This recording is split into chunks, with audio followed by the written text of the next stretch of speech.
대한 모유 수유 의사회라는 곳이 있습니다. 한국에. 여기는 이제 모유 수유에 관련된 모든 정보를 갖고 있는 곳인데요.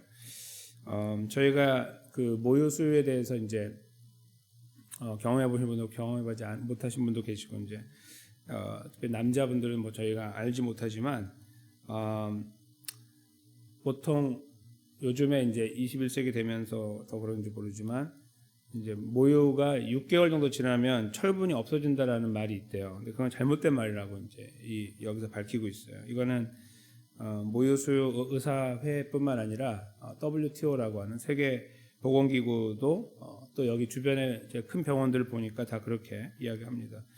다 거짓된 정보, 잘못된 정보라고 하고 오히려 아이들이 태어날 때 한 6개월 지나면 갖고 있던 그 철분이 이제 없어지기 시작한대요. 엄마로부터 받은 것이 이제 없어지기 시작해서 오히려 이제 그 철분을 조금 더 넣어서 이렇게 줄 필요는 있다. 그러니까 모유를 끊는 게 아니고 철분과 관련된 것들을 좀 이제 주면 좋으나 사실 중요한 건 아니고 모유만 먹으면 되는 거죠. 원래 이제 하나님 만드신 몸 자체로 다 커버가 될 수 있는 거다. 이제 그게 이 대한 모유 수유 의사회에서 주장하는 바입니다.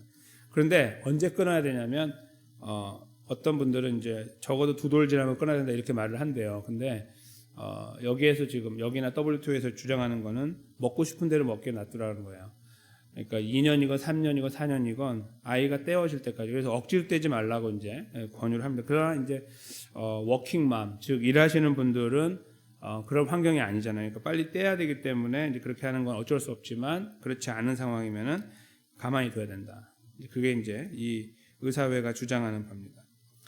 근데 이렇게 해서 이제 아이들이 엄마로부터 수유를 끝내서 이제 이유식으로 넘어가면서 상황을 보면 아시다시피 이제 아이들이 음식을 갖고 다니잖아요. 젖병을 들고 다니거나 아니면 이렇게 음식을 갖고 다니면서 먹기 시작하면 이제 돌아다니잖아요. 그러니까 이제 옛날의 그림은 여기 나와 있는 것처럼 엄마랑 바짝 붙어야지만 먹고 살았는데 이제 엄마가 필요 없어지는 거예요. 점점 엄마가 음식 만들어주는 거야 만들지만 사실 그건 아무나 만들 수 있어요. 영양사도 만들어줄 수 있고 더 잘 만들 수 있고 그렇죠. 그래서 저 음식으로 넘어가는 순간부터 엄마의 의존도가 확 떨어지는 거예요. 엄마가 필요 없는 거예요. 다른 말로 바꾸면 이렇게 감정적인 관계적인 문제를 떠나서 보면 생리학적으로 보면 필요가 없는 겁니다. 이제 이유식만 먹으면 사니까요. 그렇죠? 그래서 젖된 아이라고 하는 표현을 오늘 저희가 발견하는데 그거는 독립적이다 그런 말입니다.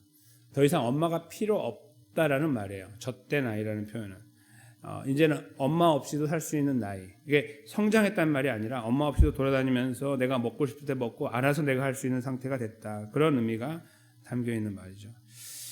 이 독특한 표현을 오늘 이 다윗이 하나님의 영감으로 이 시편을 기록하면서 쓰고 있는데 어떤 의미에서 이 말을 쓰고 있을까? 또 이 말을 쓰고 있는 그 당사자인 다윗은 어떤 마음을 갖고 있길래 어떠한 간절함 때문에 이런 표현을 쓰고 있는가 제가 잠깐 이제 헤아려 보려고 합니다. 오늘 읽은 이 시편 131편은 이제 저희가 끝나가고 있지만 11번째로 성전에 올라가는 노래입니다. 15개가 있는데 시편에 이제 올라가면서 부르는 여러 가지 노래들 중에 이제 하나인데 굉장히 짧지요. 3절이니까. 근데 굉장히 깊어요, 내용이. 일단 그 1절을 보면은 젖된 아이라는 표현을 왜 쓰고 있는지를 저희가 찾을 수 있습니다. 뭐냐면 여호와여 내 마음이 교만하지 아니하고 한 번 더 쓰죠. 내 눈이 오만하지 아니하고 같은 말이죠. 교만하고 오만하지 않는다. 내 마음이 또 눈이 같은 말이에요.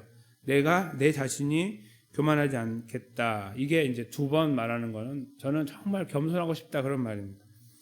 그거 어떻게 표현하고 싶으냐면 내가 큰 일과 감당하지 못할 놀라운 일을 하려고 힘쓰지 않습니다. 이거는 자기에게 너무 크다고 여겨지는 게 있잖아요. 이제 예를 들어 생명의 문제 같은 거, 어떤 사고의 문제 같은 거, 질병의 문제 같은 거 이런 것들 굉장히 크잖아요. 저희가 의료가 아무리 발달해도 감당하지 못하는 일들 아닙니까? 사고를 어떻게 방지합니까? 로켓을 쏘아 올려도 저희가 로켓이 올라가다 터지는 경우가 있는데 그러니까 아무것도 저희는 개런티를 못하는 100% 개런티 못하고 살아가고 있잖아요. 그런 것들을 큰일이라고 말할 수 있어요. 또한 감당하지 못하는 일이라는 건 저희 능력 밖의 일이라는 표현도 되지만 우리가 그 경험해보지 못한 일일 수도 있고 그러니까 이렇게 해보지 않았거나 해봤는데 안 되는 일 이런 것들이라도 말할 수 있는데 그 큰 일과 감당하지 못할 일은 우리의 영역 밖에 있는 일이라 이렇게 볼 수 있는 것입니다. 이제 그 안에는 여러 가지가 있을 것이고 개인의 문제, 관계의 문제, 가정의 문제일 수도 있고 뭐 사업의 문제일 수도 있고 일하는 문제 모든 것들이 거기 포함될 수 있는데 저희는 마치 다 잘할 수 있다고 생각하고 있지만 감당하지 못하는 것이 이렇게 보여요. 이렇게 보다 보면 이건 안 된다, 이건 저건 안 된다. 그런 것들이 이제 사실 경험이 많으신 분들이 많이 보시죠. 이렇게 내가 해봤는데 알아 이렇게 말씀하시는데 사실은 이렇게 젊을 때 더 빨리 그걸 보는 것이 더 지혜로운 것이죠. 안 될 것 같고 안 된다고 판단하는 거. 물론 안 해보고 하지 않는 것도 문제가 있지만 그러나 그 영역을 보는 거예요. 그런 것들을 빨리빨리 보는 것이 지혜로운 거죠. 이 다윗이 지금 그걸 말하고 있는 거예요. 내가 내 영역 밖에 있는 감당하지 못하는 나는 할 수 없는 일 그거를 위해서 그것을 하려고 힘쓰지 않습니다. 이렇게 이제 표현하는 거예요. 그러니까 교만하지 않는다는 표현은 뭐냐면 겸손하다는 말인데 겸손한 것을 어떻게 증명하냐면 본인은 내가 하지 못하는 것은 하지 않으려고 합니다. 이렇게 표현하고 있는 겁니다. 그것을 이제 바로 이런 시적인 말로 쓰는 거예요. 2절에. 그 모양을 어떻게 쓰냐면은 이거예요. 어린아이 이야기 나오는 거예요.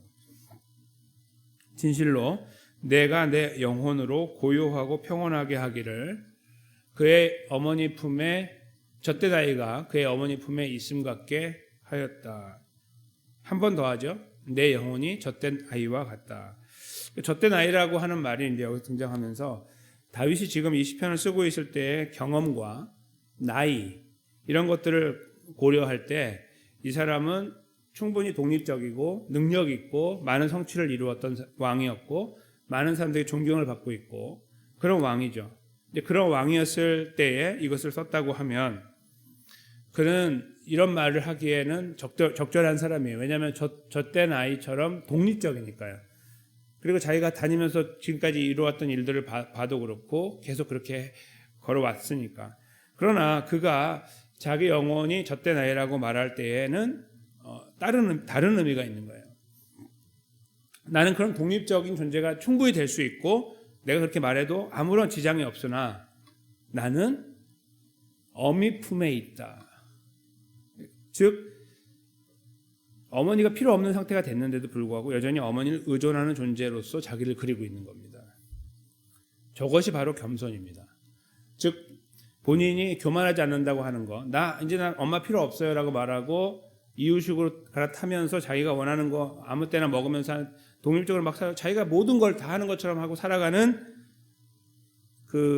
그런 모양을 충분히 가질 수 있으나 자기는 여전히 어머니의 품을 사모한다. 즉 내가 먹을 이유식을 가지고 엄마 품에 안겨서 먹는다. 이런 의미라고 볼 수 있는 거죠. 그림을 그린다면. 이것이 다윗이 지금 하나님을 향해 가지고 있는 마음입니다. 근데 그렇게 했을 때 자기가요. 내 영혼이 고요하고 평온하다. 즉 이 감당할 수 없는 일들을 만나서 거기서 휘청휘청할 때에 한번 부딪혀보고 휘청하고 혼자 막 이렇게 뭔가 인생을 계획하고 가는 게 아니라 그 복잡하고 힘든 상황 속에서 나는 충분히 독립적으로 살아갈 수 있으나 인간적으로 볼 때 그렇지 않고 여전히 나는 하나님을 의존하는 존재가 돼서 마치 저 아이가 엄마의 품에서 이유식을 먹는 것처럼 그렇게 할 때에 나는 이 수많은 복잡한 상황으로부터 고요함과 평온함을 누리게 된다. 이런 말입니다. 자기는 그렇게 하고 싶고 그런 존재이기 원한다. 두 번 강조하고 있는 것이죠.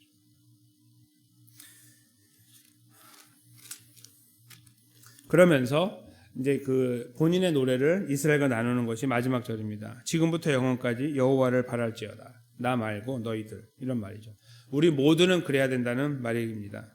자기만 그런 것이 아니라 우리 모두 그런 존재로 살자. 하나님 앞에서 젖된 아이이지만 어머니 품에 안겨있는 모습으로 살아가자. 이러한 고백과 주장을 담아내고 있는 것입니다.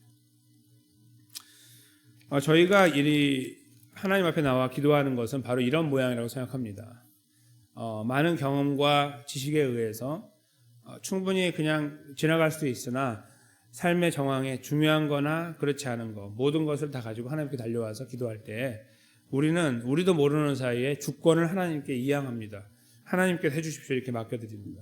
하나님이 조금 해주시면 내가 하겠습니다 이렇게 말하지 않습니다. 그거는 기도가 아니에요. 하나님께서 해주십시오라고 맡기고 가는 거죠. 그때 하나님 우리에게 마음을 주시고 용기를 주시고 그래서 그걸 할 수 있도록 이렇게 인도해 나가시는 거예요. 우리가 여기 이만큼 갖고 있고 내 마음이 이만큼 쓰여져 있는데 이게 부족하니까 하나님 도와주세요가 아니라는 거예요. 절대로 기도가 아닙니다. 다른 종교는 그렇게 기도합니다. 기독교는 그렇게 기도하지 않습니다. 기독교의 참된 기도는 오늘 이 다윗이 표현하고 있는 겁니다. 저는 아무것도 못합니다. 내가 감당할 수 있는 거 잘 생각해 보면 아까 제가 처음에는 이러이러한 일들을 감당하지 못한다고 말씀드렸으나 생각해 보십시오. 우리가 감당할 수 있는 일이 거의 없어요. 인간으로서. 우리 내장에서 어떤 일이 벌어지는지도 모르잖아요. 그렇잖아요. 우리가 갑자기 일을 만나요. 그러니까 그걸 만났을 때 인간은 다 그래가 아니고 우리 못한다는 걸 증명하는 거거든요. 가다 넘어지는 것도 마찬가지고 앞날을 예측 못하는 그 자체가 우리는 굉장히 제한된 존재라는 것을 스스로 알고 있는 거예요. 생각만 조금 하면 나타나는데 우리는 그걸 자꾸 부인하고 살아가는 거죠. 그러니까 내가 이만큼은 할 수 있다고 자꾸 말하는 거예요. 그렇지 않습니다. 오늘 저 표현 그대로 우리는 저때 나이 같은 모양을 갖고 있지만 실제로는 그렇지 않다는 게 중요합니다. 그래서 우리가 아버지 앞에 달려와서 기도하는 거예요. 그래서 그 맛을 알고 기도하는 분들은 그 능력을 알아요. 안 된다는 거 알고 하나님 앞에 기도했는데 하나님의 은혜 주시고 인도해 나가시는 걸 경험하는 분들은 이 기도의 능력을 아는 거예요. 진짜로. 그러나 자기가 내가 할 수 있는데 하나님 도와주시면 내가 하고요. 뭐 안 되고 이렇게 되면 하나님이 하셨는지도 인정하지 않을 거고 자기 스스로가 그걸 오랫동안 간직하지도 못할 거예요. 그러니까 자꾸 그 같은 그 실수의 자리에 계속 서게 되는 거죠. 다윗은 그 걸음을 어쩌면 이미 많이 걸었기 때문에 자기가 많이 무너져 내렸기 때문에 이런 고백을 하면서 자기가 얼마나 약하다는 것을 고백하고 있는지도 모르나 저희는 그런 경험은 다윗을 통해 간접적으로 경험하고 있는 존재로서 이 말씀을 잘 받아들이면서 가야 되지 않을까 생각합니다. 그가 마지막에 이스라엘 백성들아 아니 저희를 향해서 우리 하나님 백성들아 하나님을 바라자 이렇게 말했던 것처럼 말입니다. 저는 그런 자리에 서기 위해 저희가 이 자리에 와 계신다고 믿습니다. 우리가 기도하는 이유는 우리가 조금 부족한 부분을 하나님이 채워주시기 위한 것이 아니라 우리는 할 수 있는 존재가 아닌데 하나님의 은혜가 나를 붙잡으셔야만 내가 할 수 있는데 그래서 나는 여기 있다. 이것은 할 수 있으니까 대충 기도하고 저것은 할 수 없으니까 간절하게 기도하는 것이 아니라 우리는 모든 것들을 하나님께 간절한 마음으로 의탁해야 됩니다. 고백은 무엇일까요? 제가 젖된 것처럼 보이죠 하나님? 그러나 저는 절대 그런 존재가 아닙니다. 아시죠? 제가 얼마나 약한지 제가 얼마나 영악한지 하나님 알고 계시잖아요. 우리가 그렇게 고백하면서 하나님을 만나는 시간이에요. 그게 우리를 풍족하게 만드는 경험의 시간입니다. 기도의 시간이. 그 안에 서보시면 우리는 이 자리를 떠나갈 때 마음에 뿌듯함이 생기죠. 격려가 생겨요. 위로가 생기고 힘이 생겨요. 하나님이 붙잡고 계신다는 확신과 하나님 인도하실 거라는 그러한 분명한 기대를 가지면서 우리 삶의 현장으로 나아갈 수 있는 은혜를 누립니다. 그것이 오직 기독교인들만 하나님의 백성만 누릴 수 있는 부분이에요. 제가 두 젖된 아이라고 표현한 것은 뭐냐면 젖된 아이는 두 가지 종류가 있다는 겁니다. 하나는 정말 실제로 그래요. 아이들 중에도 여전히 이유식을 먹거나 엄마를 떠나지 않는 아이가 있고요. 제가 이제 그 아이가 잘 됐고 저 아이는 못 됐다 그런 말이 아니라 그렇게 두 가지 현상으로 나타나요. 하나는 돌아다니는 누가 더 잘한 게 문제가 아니라 시적인 표현, 시편을 통해 오늘 나타내는 것은 이런 아이, 엄마 품에 있는 아이, 이것이 하나님 품에 안겨있는 아이, 하나님만 의지하는 아이, 사람, 하나님 백성의 모습이라는 것을 나타내고자 이렇게 표현한 것이죠. 근데 저희가 이렇게 해야 되는 이유는요, 예수님이 이렇게 하셨기 때문이에요. 예수님이 젖된 아이처럼 하나님 아버지만 의지했어요. 그렇죠? 그래서 늘 기도하셨죠. 아무리 피곤해도 기도하셨고, 그리고 그 기도의 마지막이 이러하였습니다. 26장, 마태복음 26장 38절 39절인데요. 가장 어려울 때였습니다. 인생의 가장 어려울 때. 그 말씀을 저희가 잠깐 들여다보겠습니다. 자, 앞부분을 같이 읽고 제가 39절은 제가 읽겠습니다. 먼저 합동하겠습니다. 시작. 이에 말씀하시되 내 마음이 매우 고민하여 죽게 되었으니 너희는 여기 머물러 나와 함께 깨어 있으라 하시고 제가요 조금 나아가서 얼굴을 땅에 대시고 엎드려 기도하여 이르시되 내 아버지가 만일 할만하시거든 이 잔을 내게서 지나가게 하옵소서. 그러나 나의 원대로 마옵시고 아버지의 원대로 하옵소서 하시고 아멘. 예수님은 특별하게 이렇게 가르치기도 하셨지만 스스로 삶 속에서 그냥 담아내고 계셨어요. 어떤 모습을요? 젖된 아이가 어미 품에 있는 모습입니다. 가장 어려울 때에 다른 것들을 의지하지 않았어요. 오직 하나님께로 달려갔고 거기에서 피가 땀이 되도록 땀이 피가 되도록 기도하시고 그 밤을 지새우셨습니다. 오직 아버지만 붙잡고 십자가의 길을 걸어가셨습니다. 이 예수님께서 이 걸음의 끝자락에서 우리의 구원을 완성하시고 우리를 하나님의 백성의 자리에 세워주셨죠. 그 말씀은 무엇일까요? 우리가 바로 이렇게 기도해야 된다는 것이죠. 우리가 바로 이렇게 아버지 하나님만 찾아야 된다는 말입니다. 예수님께서 저렇게 기도하실 필요가 없잖아요. 하나님이시니까. 그러나 그런 표현하셨습니다. 내 마음이 고민하여 죽게 되었다. 하나님밖에 없다. 아버지밖에 없다라고 달려갔던 그런 간절한 마음이 사랑하는 성도님과 제 안에 가득해서 오늘 기도의 내용들이 어떠한 관계없이 남김없이 우리 속에 있는 모든 것들 남김없이 우리 아버지 하나님 앞에 온전하게 의탁하여 하나님의 위로와 평안과 격려와 소망을 누리게 되시기를 예수님의 귀하신 이름으로 간절히 축원합니다.